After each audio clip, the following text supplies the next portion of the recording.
Before we break down my free agency grades for the LA Lakers so far, I want to hear from you guys. So head down to the comment section, the pinned comment in particular, and grade the Lakers free agency moves so far. A, B, C, D, or F.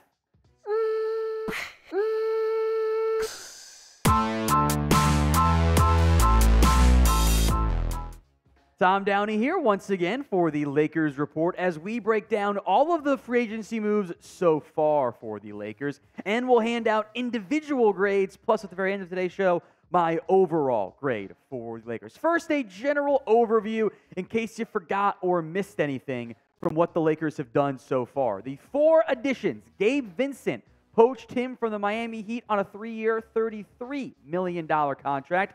Taurean Prince, a 1-year, $4.5 million deal. Cam Reddish, 2 years, $4.6, the exact same deal that Jackson Hayes got. So a couple wings, a guard, and a big man coming from other teams. Then 3 very important re-signings were made by the Los Angeles Lakers. The 3, or at least the 2 self-proclaimed priorities, plus D'Angelo Russell. Austin Reaves, 4 years, $56.3 million. Rui Hachimura actually gets the largest on a per-year basis, 3 years, $51 million. And D'Angelo Russell signs a 2-year, $37 million contract with the LA Lakers. So the top 3 internal free agents all kept by LA. And then it's also worth mentioning the losses. Although in general, I'm not as bothered by the players the Lakers lost. They do lose Dennis Schroeder. I'll make note, Gabe Vincent got less per year than Dennis Schroeder did. I think that's a pretty good contract. Mo Bamba and Malik Beasley were waived. No details on the Mo Bamba or the Lonnie Walker contract. I would bet they're probably pretty close to the vet minimum, so they get maybe a bigger role elsewhere. So as it sits right now, this is how we break down the Lakers roster. D'Angelo Russell, Austin. We'll spend time on the Russell-Vincent back and forth debate, by the way. Anthony Davis, LeBron James, Rui Hachimura, among other players on their bench. We mentioned Vincent, and Prince, and Hayes, the 3 new additions.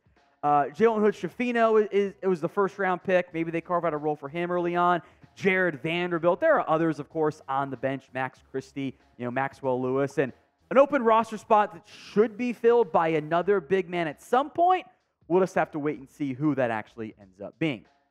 We're going to go in-depth on each of the moves, the signings and the retentions, or the re-signings, I should say. But if you haven't already answered today's pinned comment, now is the time to do so. Go grade the Lakers free agency, A, B, C, D, or F. If an ad plays here on YouTube, that's actually the perfect time to head down there and vote. A, B, C, D, or F. Gabe Vincent is the first player we'll discuss. We'll kind of go with the outside players first, since those are the new funner ones. 3-year, $33 million deal. This was a bit of a surprise. The Lakers had been linked to Bruce Brown, report that they feel good about their chances. That did not happen. They end up maybe pivoting to Vincent, who they use most of their mid-level exception on, $11 million per year. I actually really like this move for the Lakers. And what we saw in the playoffs in particular from Vincent is what the Lakers are hoping to get moving forward. A player who can handle some point guard duties as needed, but also fits really well with LeBron James, where he does not need the ball in his hands to be successful. He can be your shooter. He can be maybe still streaky at times, still young, but he's shown really great growth over his career. He can shoot let's just say 36% from deep on a decently high volume. That's a perfect type of point guard for the Lakers as long as LeBron is healthy. Plus, as we'll get into, there are other options for the main ball handler for LA. So I think the Vincent fit is a really good one for LA. Go to Taurean Prince. I feel like he's been in the league forever, though he hasn't been, but I feel like we're talking about him for a decade plus at this point. 1 year, $4.5 million deal. Prince is not a star. He's not going to be someone who averages 15 points a game. Hell, he might average like 7 or 8 on this Lakers team. But if what we have seen the past 3 years stays true to form, a player who can knock down open threes and can play defense. That is the exact type of player that is so coveted in the modern day NBA. Sometimes I wonder if just because of NBA 2K, because you guys that can shoot the corner 3. But Prince's ability to take over for, I think, kind of maybe the Malik Beasley, Lonnie Walker minutes as more of the 3 if you're playing position basketball. I think it's a good addition for the Lakers. That's why I gave it in the end a B+. If you have not already, please subscribe to the Lakers Report. More free videos pretty much every single day. It's the NBA off-season palooza. We have you guys covered. Hit that sub button right now for more free videos.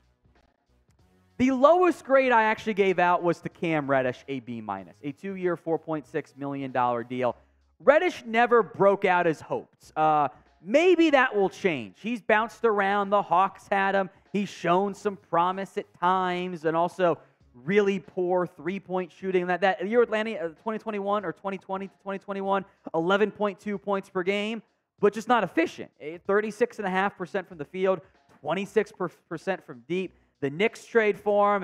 Tom Thibodeau seemed to hate him. Goes to the Blazers, doesn't end up playing that much either. I don't know if Reddish will ever emerge. It's also like, 4.6. Like, that's not the end of the world if that ends up being a bad signing. That's fine, and that's why it's only a B-, because there's not a bunch of big monetary commitment there.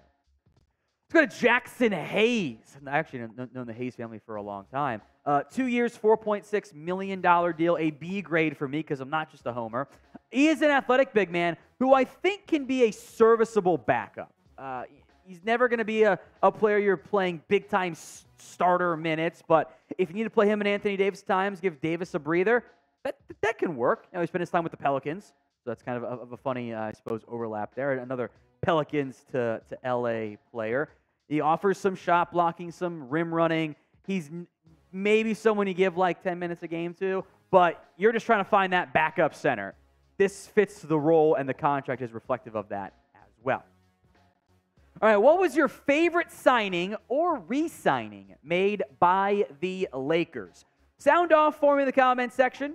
Just your opinion, so no wrong answers. Let me know right now. Let's go to the re-signings then. Austin Reaves, 4 years, $56.3 million.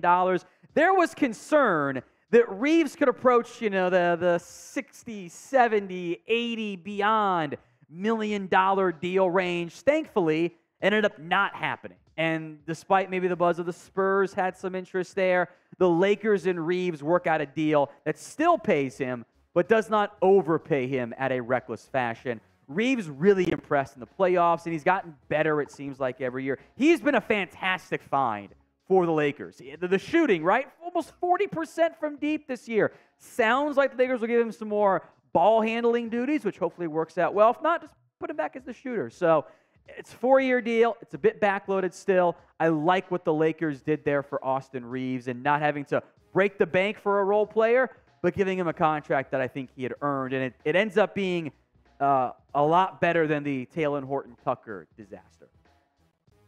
The Lakers t-shirt combo pack is still on sale, but supplies are starting to run out. This might be your last chance to get this deal. 40% off at chatsports.com/Lakers combo. That link will be in the comment section and the description of today's show. D'Angelo Russell is next up here, a 2-year, $37 million deal. I've always liked D'Lo. I'm going to give this a B. It's only a 2-year deal. It's only $37 million. It's not like it's 2 years, 50, or 3 years, 70, or whatever. You're not locking yourself into Russell being a guaranteed long-term part of your core. He's just a core piece for now. And given that he had bird rights to him, blah, blah, blah, it made sense to re-sign him because you really weren't going to be able to replace him with a better option. It just depends on which version of D'Lo you get. Do you get the one that can take over a game and drop 20 a night? The one who can shoot a consistent 38% from deep? Or do you get ice-cold D'Lo? Do you get ice in his veins, D'Angelo Russell? Or do you get, ice-cold, can't shoot from the field D'Lo? It's inconsistent, but for what you're paying him, I actually have no complaints about that deal. Now, assuming Austin Reaves, LeBron, AD, and I still think Rui Hachimura are your starters, who's your other starting guard, or at least your crunch time guard? Maybe is the best way to go about it. DR for D'Angelo Russell, GV for Gabe Vincent. Who should start at point guard? LeBron's going to run on that point. Austin Reaves will too. These guys can both play off ball. Who is it? Go sound off with your predictions in the comment section.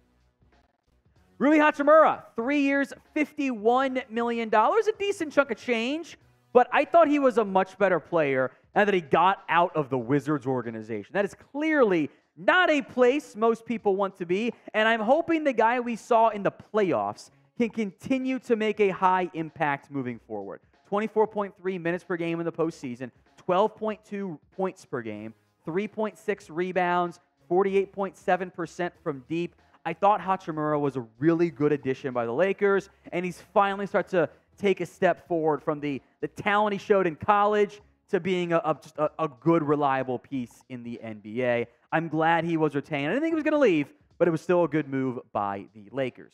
So in conclusion, I'm going to give it an A-. I'm not going to grade him too much of a curve. Like, it's not like they made a splashy addition or there was any, Bradley Beal trade for a bunch of scraps. But I thought it was a good free agency for the Lakers. They can still add one more big man. Hey, Christian Wood would be fun. Probably not going to sign for the minimum. Bol could be a fun addition in the Jackson Hayes mold. But I give it an A-. I think it's a good offseason, good free agency, I should say, for LA.